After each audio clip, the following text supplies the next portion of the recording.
Okay. Doctors, I'll start introducing you with the short biography they sent me. Okay, thank you. Is that okay? Okay. And then you can proceed. There is no more invitations in the link that I saw, okay? Okay. Hello, everyone. مرحبا جميعا. Thank you for joining. Today we have Dr. Donald. He has a PhD, BCBAD.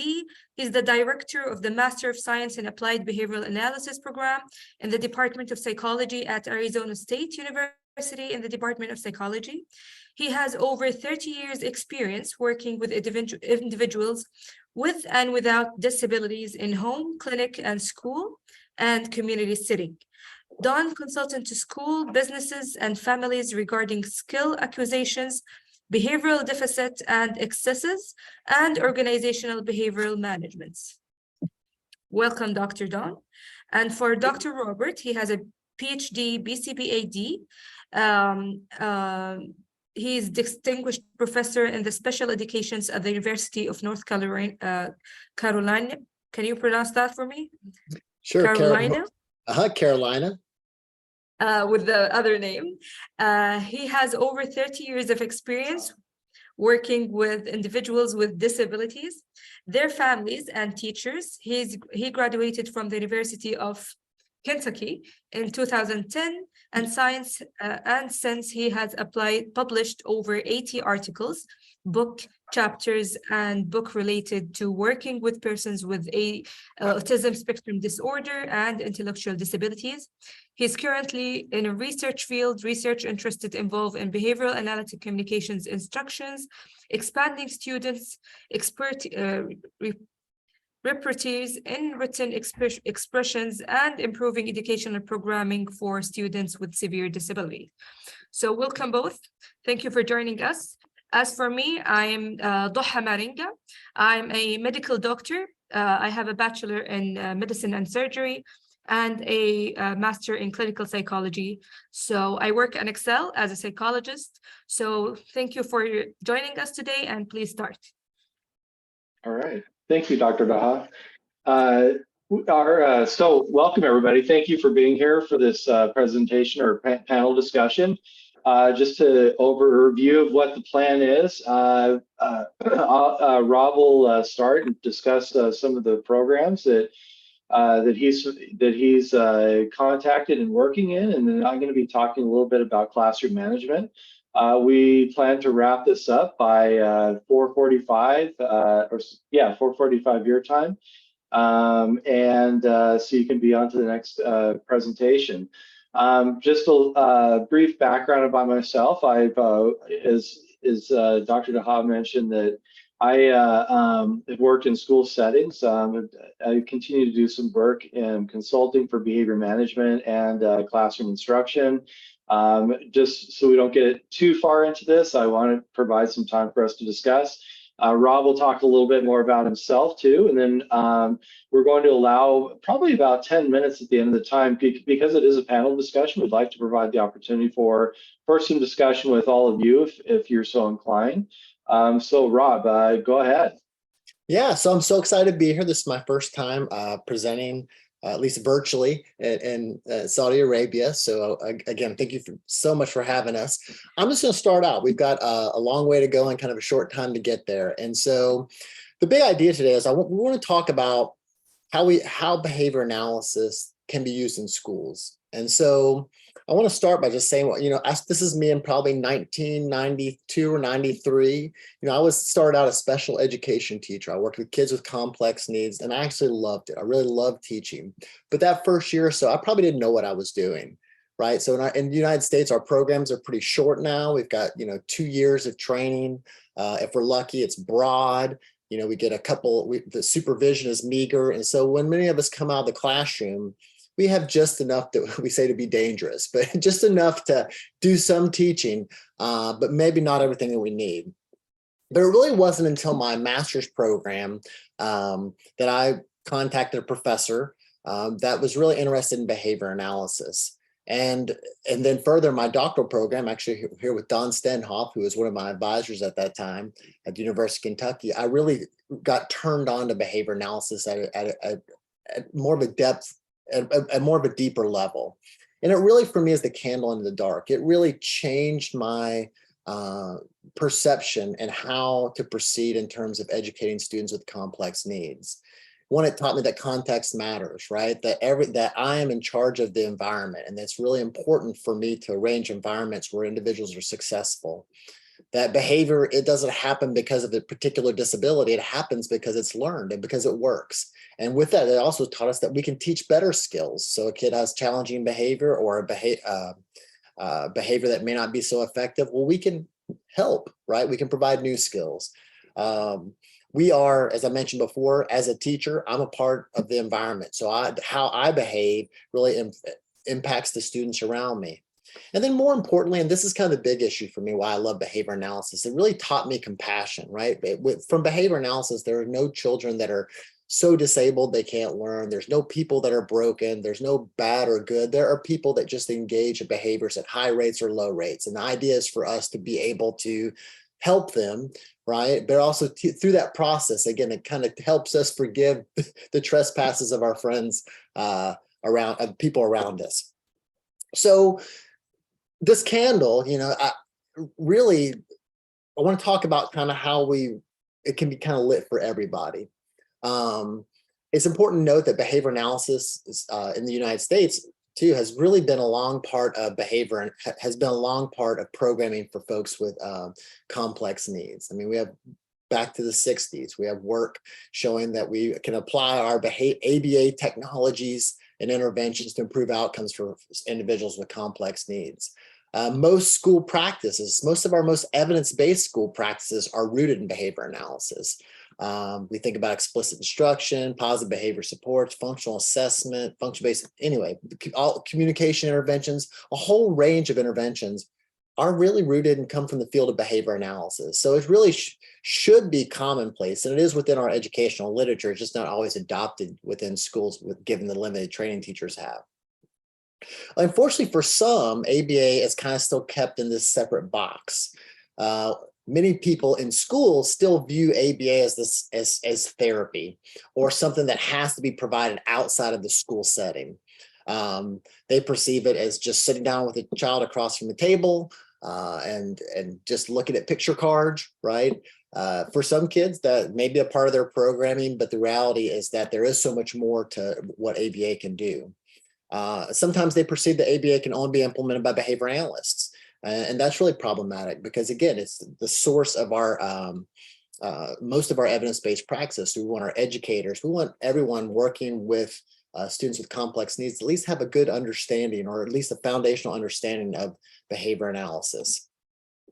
And this is problematic, right? Because if people do not understand and apply behavior analysis in schools, they may not tap into its powerful principles, right?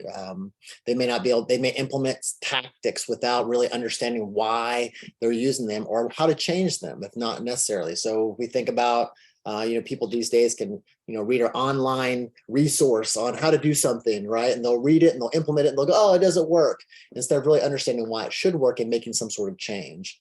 They often fail to capitalize on the benefits across a range of contexts. And so they don't see themselves, oh, ABA could be helpful in this fully inclusive general education classroom, or it could be helpful when we're out on a job site or out in the community. They just kind of have this very limited view of what it is. And as a result of that, I think we could limit outcomes for students with complex needs. And what I mean by hinder, right, that means we're using ABA in only restrictive settings. Using ABA only to apply basic learning and language skills. So teaching kids to label pictures and MAND, which are probably some of them are requests or are the most important skills. And I always tell teachers, you're not worth your salt, as we say, if your kids cannot have some of those basic communication skills. But we can use behavior analytic principles to teach even more complex skills, and to teach some students to respond under tightly controlled conditions. I always talk with speech pathologists about, yeah, we might start out with, during snack time, we've got some goldfish and a child doesn't talk, and we say, what do you want? right? And the child says, goldfish, we give it to them. But the reality is nobody walks around and, sits at a table and you sit there and wait for somebody to hand you a goldfish, and nobody goes, what do you want? Right? When kids ask for things, they should just ask when they want it. And so the idea is we don't want to teach kids into a box, into this setting where they can't generalize or use it in naturalistic settings. The good news is we have the skills to do things a little bit differently. So we have our whole wonderful plethora of interventions derived from behavior analysis we can apply, but we also now know that we have great training and coaching strategies to support those in a child's environment. So we have teachers, we have peers, siblings, parents. We know that we have, and we've demonstrated through our research literature, that we can train them or teach them to implement strategies to support children where they are. We also have a bunch of naturalistic teaching strategies. So incidental teaching, which has been adopted by early childhood, speech language pathology, but Hart and Risley did this in the 70s, behavior analysts. We have embedded instruction, where we can take these discrete trials and we can put them throughout the day in different places. We have milieu strategies, where we're following the child's lead and then applying behavioral principles, looking for motivation. We're using response prompting and reinforcing right there in the context. We also have a range of tools that can support students responding in natural context. So augmentative alternative communication, technology support, self-monitoring. So we have the things, the tools to get there. So what I'd like to do, and I know that I'm giving you a lot of information quickly, but we'll give you our contact information at the end, and we'd love for you to reach out to us. I want to show you some maybe novel applications of behavior analysis in school settings that I've been working on the last couple of years. And I hope this will just kind of help illustrate for you how we can apply how we can apply behavior analytic practices and interventions in some novel ways. So one of my research lines has been around robotics, which is kind of strange. I accidentally got into robotics from a doctoral student, actually from the Middle East, who came and to my university, and his advisor said, he said he wants to work with autism. So his advisor said, well, you should work with Dr. Pennington. And at the beginning, he goes, Dr. Pennington, I do not like your psychology. I said, that's okay. I don't like your programming either, but we got to work together. And we figured it out. And from that time on, I mean, he loved it. This student really did some great work with students and just kept wanting to work with kids with complex needs. And so it was a great relationship. But from that time, we did a lot of robot interventions using response prompting strategies and some of our behavior analytic procedures. But recently, we have a federally funded grant called Project Social Code. And so me and 4 other behavior analyst researchers have looked at how can we use small robots, right, as very motivating, reinforcing stimuli to get young kids with autism engaged. And we're also looking at we also are taking into account lots of individuals with autism may not have access to computer science instruction, which is really one of the fastest growing fields in the world. And so without having any of those skills, they're not going to have an opportunity to potentially get employment as adults in those areas. So we looked at combining social skills and computer coding skills in one curriculum. And that's really important, because sometimes folks may say, well, I don't have time to teach science, or I don't have time to teach communication. I have to do one or the other. So we tried to develop a program where we could teach both simultaneously. So what we did is essentially we modified an existing robotics curriculum. And then we added some social skills curriculum I'll show you in just a minute. We embedded behavioral response prompting strategies.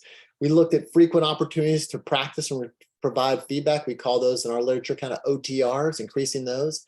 And then we looked at ways that we could capitalize on natural opportunities to contrive motivation. In our field, we talk about motivating operations, and these robots really were highly engaged. And so they really set up some opportunities for kids to request, ask, to talk about these items.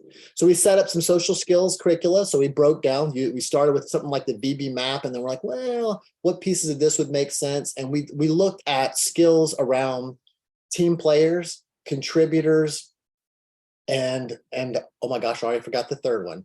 But anyway, the idea is we, instead of kind of being deficit minded, we said, what would parents like to hear about their child? Oh, they're great team players, they're great contributors, right? And so we developed skill grids that would build up to each of those areas, and we embedded those throughout the curriculum. We develop materials with visual supports. If you see there's scripts in there and opportunities to where this is a place where you should teach the social skill and some some opportunities for response prompting. And we're second year of that project, and so far we've seen some really great results with kids in terms of their practicing new social skills, acquiring some of the STEM skills. But if you want more information, here's our website. Go there. You can download the curriculum for free. And the robots are, I think, a little bit over $100 US dollars. So they're actually pretty affordable compared to some of the other ones I work with engineers are about 13,000. So $100 is not so bad. Curriculum is free. The other thing I want to show you is we've also been working with individuals in terms of reading comprehension or in terms of reading skills. So as you know, up until about 20 years ago, kids with the most complex needs, we just taught them. Instruction looked a lot like us just showing a bunch of flashcards with words on it, right? So we weren't really focused on them engaging in kind of literacy activities. And in the US, they are required to engage in some of the same types of instructional activities as their peers. And so the shared reading, being able to participate in more complex reading tasks, it's a requirement. So what we decided to do, this is another federally funded project, is we taught teachers to implement reading instruction. So we had a couple different phases. In our first phase, we went out, we taught teachers, we used behavioral skills training where we modeled, rehearsed, practiced, got them to fidelity. We gave them a scripted curricula because for us, that was able to keep them to adhere to what they needed to do in terms of instruction. And then we used 2 prompting procedures, constant time delay and the system of least prompts. Throughout the lessons, we taught vocabulary prior to each using constant time delay. So it might look like this: what word? And we'd prompt it, and then we'd do what word? We'd wait, and then use error correction if possible. For system of least prompts, during reading comprehension, we had a very specific prompting hierarchy. So the students would read, right? And then we'd ask them a question. If they couldn't ask it, then we would go back and read a smaller section and then ask again. If not, we'd read a few words. And then if not, the final level, we'd say, this is the answer, right? So again, we had our prompting hierarchy involved them looking back into smaller increments of text. Then phase 2, we taught general education teachers to work with the special education teachers to plan and modify lessons. We did the same thing, rehearsal, coaching, and then we provided performance feedback. We came and observed, had data sheets, provided that feedback to them, and then provided praise when they were successful. And then phase 3, we trained peers to implement support. So we looked at some of the classroom routines. For instance, they do like kind of a think, pair, share. And so we broke that down using task analysis. We provided some visual supports, and then we prompted the students and the peers to be able to help their kids with complex needs, be able to ask questions about text and respond. So really cool set of resources. So this is some examples of adapted text, some of the fidelity sheets we used. We gave teachers here some models of here is our checklist in the middle here of our prompting procedure for comprehension. And then we also developed a web-based site for coaching educators. All this is available for free. And so if you go to Impact at the University of North Carolina at Charlotte, I'll make sure I send this out. I'm sorry, I thought I'd tag this in here. Then again, this is available. The materials are available, and the teaching materials are available. And we also published a couple papers off of this. So the final thing I'm going to talk, and I just have about 4 minutes left, is I want to talk to you about a line of research that I was really interested in. Actually started when Don and I first met as a doctoral student. I've kind of continued that over the last 12 years or so. We've probably done, 20, 30 papers in this area. But writing instructions, we started this line of applying behavior analysis to teach writing to kids that are minimally vocal, right? And so these are kids that usually we look at and we're like, oh, they're going to write, or it's not ready. They're not ready for this type of instruction yet. So we decided that it kind of is important. And the reason for me that it's important is it's the second most understood response topography, right? I can talk to you vocally, but if I can't speak, I guess the other options, I could show you a picture but you have to understand what that picture is. Or I could use sign. You may not understand sign, but most people, especially in a literate community, can read. And so when we think about our interactions, in school, we demonstrate what we know through writing. A teacher can't go to every 30 kids, every 30 children and say, hey, what's the answer, right? Usually kids read, they do their instruction, they have some sort of written task, and the teacher provides feedback at a later time. And so it's really pragmatic for kids to have that repertoire. It's also, if you think about now, when we walk around, I don't know how it is in Saudi Arabia, but in the US, I'll be in a restaurant and two young people are texting. They're not even talking to each other anymore. So we've shifted a lot of our vocal interactions to written interactions. And again, if kids with complex needs can't write, then they're again left out of those opportunities in that verbal community.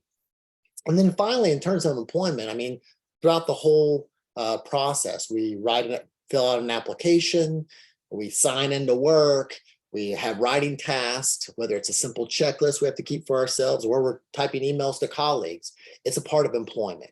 So again, if kids can't write, they're left out of lots of potential opportunities for post-secondary success.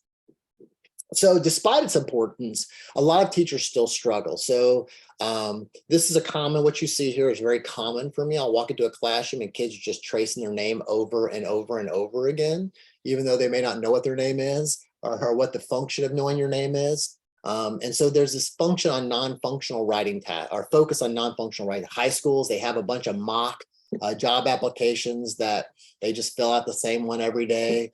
And it becomes really aversive. Kids are diving under chairs. And so the idea is that I think we can do a lot better around that.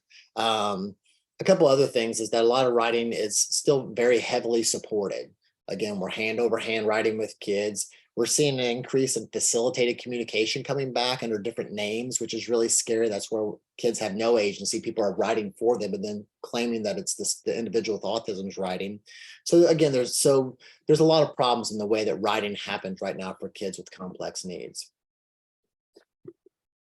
So for a behavioral framework, 2 more minutes. So from a behavioral framework, we know that we teach communication. We first teach requests, right? Because again, individuals are able to, when they request, they engage in less problem behavior. It makes the community partner important. And it's the big first steps of self-determination. Then we teach them to label things, right? And then we teach them to talk about things that they know. And so we have this really nice process. And again, there's no clear, we usually start with requests, but we're always working on requests. As I'm writing a grant, I learned how to write grants as a faculty person. That's a 500-page or 50-page request. And so these processes are continually going throughout our life. What if we taught writing that way? First, we teach kids to write access. So instead of writing my name 1,000 times in the classroom, I have to, when I want access to the computer, I have to sign in, right? Maybe during snack time, I write and order what I want. So what happens now is the individuals, I write, and it changes a reader's behavior. So now it becomes this nice functional interaction versus, my focus is on some product that I don't understand the purpose. So we teach it like we would teach a topography of vocal language or picture exchange, but we teach writing that way. Then we teach kids to write about what they see. Then we teach them to write about what they know. Back in the old days in the US, it would always be the kids would come in from their summer break and say, write about what you did over the summer break. And that's a lot, right? You got to remember. You have to remember what you did. And for some kids with autism, they may say, I went to the bathroom, right? They'll tell you what they did, but they don't know what you want to hear, what the exciting part is. And so really, that's not a great way to teach writing. We like to have that more controlled setup for them. So anyway, the behavioral path gives us this nice setup. And again, I've written several papers you can reach out that kind of outline this whole process. So from these years of work, we've distilled a couple things for writing. One, the important use of autoclitic frames, so we'll call these sentence frames, where there are these structures that we teach. We present the structures over and over again. We mix up the content around kids, or we vary the content around which kids are writing, and then they are able to write about new content. Response prompting, and then technology. I'll show you just a quick example, and then we'll hand it off to Don. So essentially, when we talk about these writing frames, it's like I see it, or the blank is blank. And during instruction, kids are taught in these patterns. It's not fill in the blank, though that would be appropriate for some kids, but the way that we've done it is we teach kids these structures. So I'm going to show you what that looks like. And these structures can vary vastly. So in my first dissertation study a long time ago, we taught kids to write simple stories. Robot went to space, robot saw Yoda. We could mix that up. Dog went to park. And basically we're mixing up the verbs, the subjects, but the structure remains the same. And again, kids are able to, they learn the structure and then they are able to import new content. We had some really interesting results in some of those studies. More recently, we had more complex story frames. And then you can see here, like Angel Lane College in 2016 had even more complex. But again, kids learn these patterns. We mix up the content and the patterns stick with them. Most recently, we've done, well, not most recently, but a few years ago, we got on a pattern of, we did a series of studies about teaching sentence writing for kids. And so the first study that we did, basically we taught them to write 3 different types of sentence. Write a sentence about what you want. So the sentence frame was, I want to. Write a sentence about what you see. We'd show them a card, right? And they'd say, I see a. And then we'd say, write a sentence about the fish. Or so we showed them a picture in a book and we'd say, oh, it's a fish. Write a sentence about the fish. Basically what we do is we had a word bank for them. We would say, write a sentence about what you want. And then we would, for the first day, we would show them a picture card that had the whole sentence on it. We would point to the word, then point to the word on the array. We would reinforce until they completed the entire sentence. And then we play, then we play the sentence back. Most students acquired it within a week or 2. Then we teach the IC and then the blank of blank. And then we did a series of studies about that, that mixed up different exemplars and try to expand the parameters of how much generalization can we get from that. And then from that, and you can read about those in some of these studies, which will be available to your PowerPoints. All right, I know that was a lot of content in a short period of time, but we'll have a few minutes at the end to ask questions, and it's off to Don. Thanks, Rob. All right, so Rob made the comment earlier about how we're keeping things in a separate box. And when we talk about classroom management, we often think of this separate curriculum. So Rob presented a lot about classroom interventions or different interventions like the robotics to increase social skills and so on. But what we often do is say, okay, well, there's that curriculum. And then now we've got the behavior management side of things and trying to control things that way. And what I'm going to be talking about is looking at instruction as a way of dealing with classroom management and helping students be successful to support their behavior, but not necessarily putting the onus on them, but putting the onus on us as teachers and those in the classroom and classroom staff. Rob, go ahead and go to the next. So when we think of one back one, so when we think of the classroom, because I'm so involved in teaching, I forget about everything else, or because I'm remembering or taking care of all my classroom management things and making sure the behavior is perfect, that I forget about the teaching.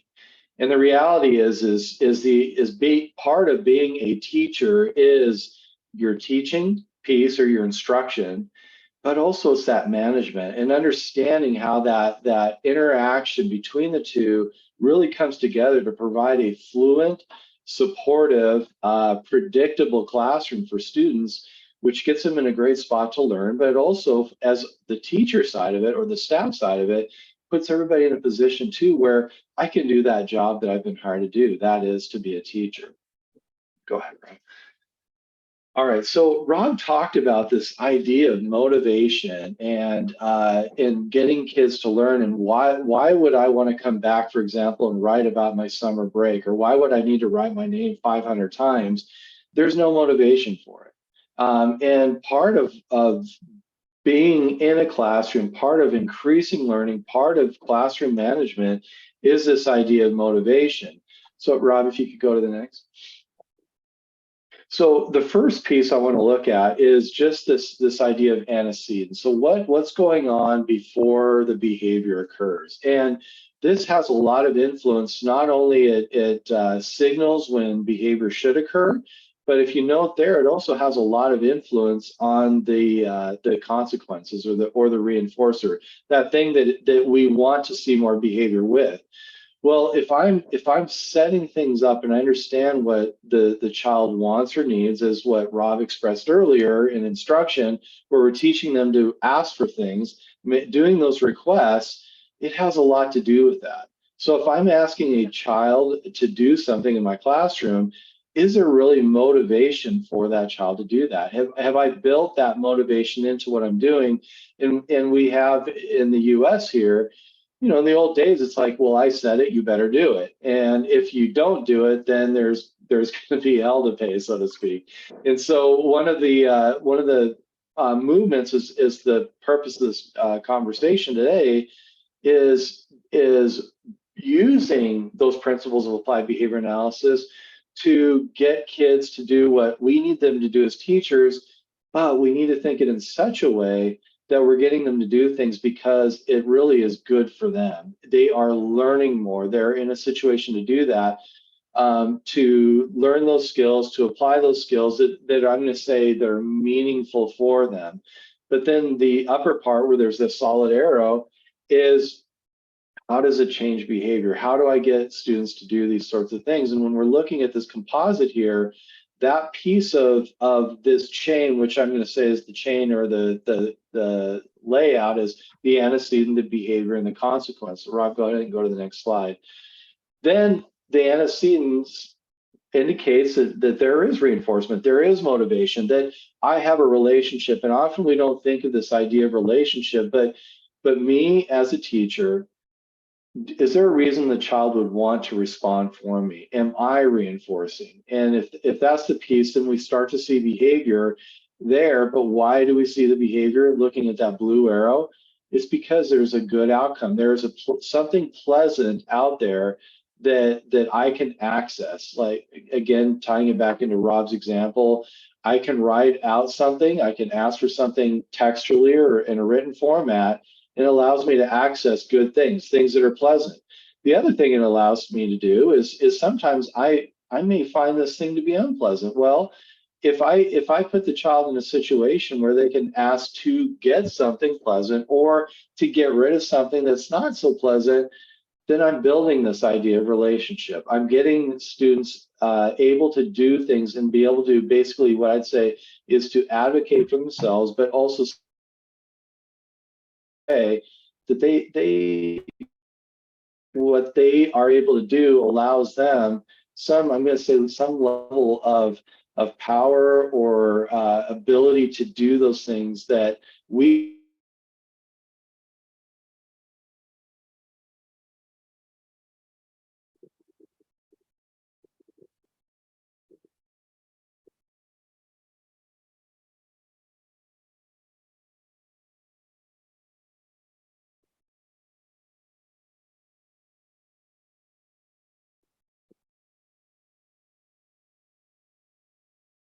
I'm just checking with our moderator.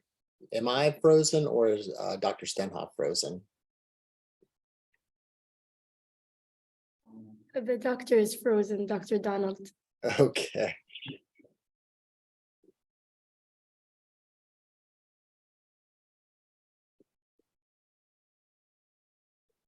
I'm going to ask if he wants me to pick it up.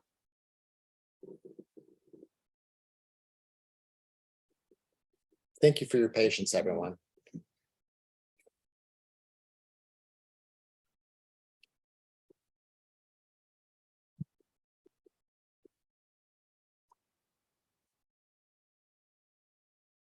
So I think what Don is saying is that you cannot separate instruction from good behavioral practice. So the idea is that if you want if kids are motivated to learn, there is less space for them to engage in problem behavior. Right? Problem behavior usually occurs as an alternative to instructional behavior, to appropriate instructional responding. And that's usually set up by us. That's set up because we haven't done a good job planning, the response effort's too difficult, or there's just not great enough payoff. And again, there's this assumption that everybody is supposed to understand. Again, my work is, Don has a more experience with kids with mild disabilities. My work has been mostly kids with severe disabilities. And many of them don't automatically come into the world knowing that, oh, I need to respond and please other people to be able to get what I want. So at this point, you know, I was in a classroom actually yesterday, and the teacher was really frustrated with the young person for emitting all sorts of inappropriate vocal behavior, and you know, and eloping, leaving the area often. And she just could not understand why the student would not do what she's supposed to do. And again, our individuals don't follow those necessarily follow those same rules. Those kind of have to be taught over time. Hold on, I'm checking in with Dr. Stenhoff.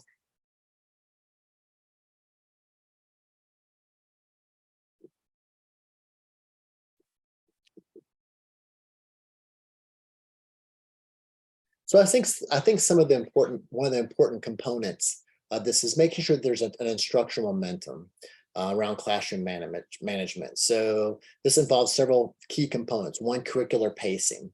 Back when I was in school, gosh, almost 30 years ago, 20-something years ago, you know, they would always say, oh, when working with kids with intellectual disabilities, you should provide lots and lots of wait time for them to process.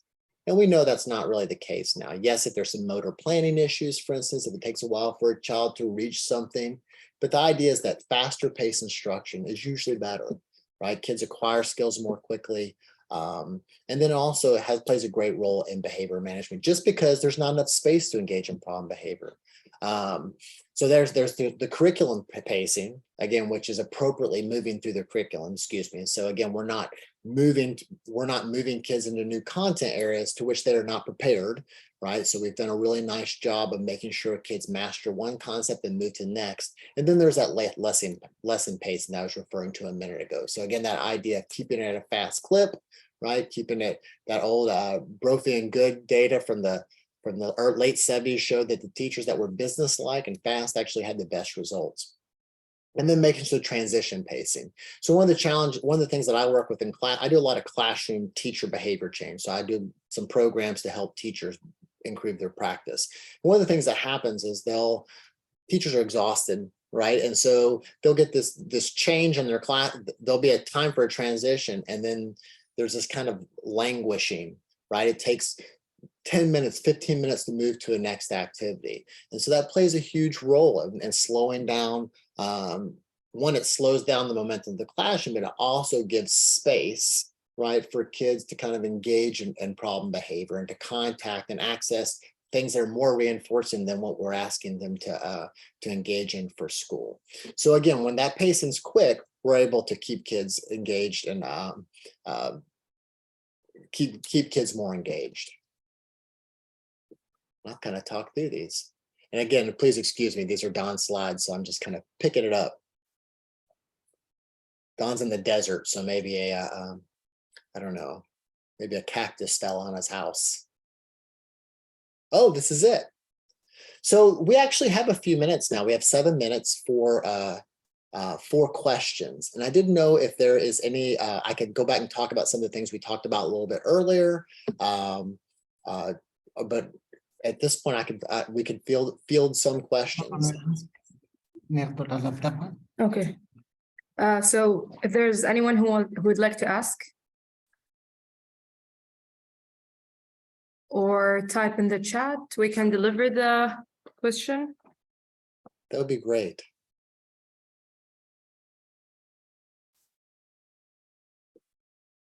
I'm really excited about some of the things that we're doing around written expression. Again, so I hope that seeing behavior analysis in that new light was kind of helpful in terms of application. We are at University of North Carolina at Charlotte. We are learning a great deal about how to teach skills to kids with, intellectual disability, autism, and intellectual disability that in the past weren't perceived as something that really wasn't the focus of curriculum. So in terms of reading comprehension, writing, science, we have some wonderful colleagues that are doing some really cool things in math and problem solving. And these are, again, this is all from a very systematic behavior analytic approach to getting there. We have Dr. Donald back. So, yes. Hi, Doctor. Hey, hello. Thanks, Welcome Rob. back. You're welcome. Thank you. Appreciate it. You We're- mentioned you were in the desert. Which desert you were in? I'm would in the like to- Sonoran Desert. I'm in Phoenix, the Phoenix Okay. Desert. So I hope it's Qatar desert, so you're attending the World Cup or something. I told him a cactus might have fallen on your house. it's quite possible for sure. Yeah. So it killed our internet for a moment. So anyway, well, thanks for covering it, Rob. Appreciate it. Well, So- probably we just talked about pacing for your next slide and the importance Right. of keeping that momentum going in terms of classroom. Yeah, absolutely. So, okay. And then you were at questions then? We just started. All right. It's kind of chirp.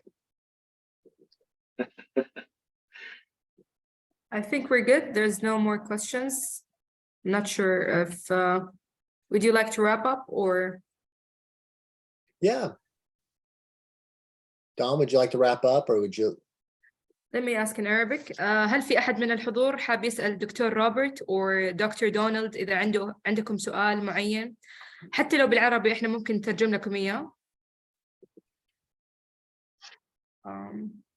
Yeah, they've said thank you through the chat, so I think we're good.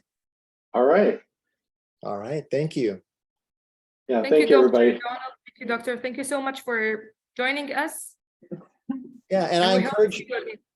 And I encourage folks to reach out afterwards. It's definitely, we'd love Yes. to support you in your schools or any questions that you have. And also those websites that I posted, get in there, play around. The materials are free and people can access that and see how it might fit into their current programs for students. That's Yeah, great. please- Thank you for offering Please this. do. Feel free to reach out anytime. Thank you. You're welcome. And All right. okay, thank you so much. Bye-bye. All right. Enjoy the rest of the conference.